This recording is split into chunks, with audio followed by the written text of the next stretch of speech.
அவர்களுடைய பெயரையும் படத்தையும் பயன்படுத்திட்டு விஜயகாந்திற்கு இணையாக விஜயை வைத்து பேனர் இப்படி கட்டியிருப்பது சரிதானான்னு என்னை எல்லாம் திட்டின, என்னை எல்லாம் கெட்ட வார்த்தைகளால் வசைமாறி பொழிந்த தேமுதிகவினர் இதெல்லாம் நினைச்சு பார்க்கணும்.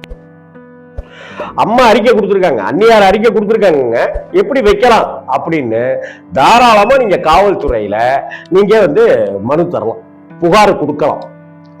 அப்ப என்ன அர்த்தம்? கோடி கோடியா சம்பளம் வாங்கி சமயத்துல உங்களுக்கு தெரியுமா, ஆயிரக்கணக்கான சம்பளம் வாங்கி கொண்டிருந்த கேப்டன் விஜயகாந்த், அப்ப கேப்டன் விஜயகாந்தும் கிடையாது, புரட்சி கலைஞர் விஜயகாந்தும் கிடையாது, நடிகர் விஜயகாந்த். அப்படிப்பட்ட ஒரு சூழ்நிலையில கூட சாப்பாடு போடுறதுக்கு, வர்றவங்களுக்கு சாப்பாடு போடுறதுக்கு காசு இல்லைன்னு சொல்லி பெட்ரோல் இல்லாம கார் நிக்குதுங்க. அந்த பெட்ரோல் இல்லாம நின்றுட்டு இருந்த கார்ல இருந்து டயரை கழட்டி போய் வித்துட்டு எல்லாருக்கும்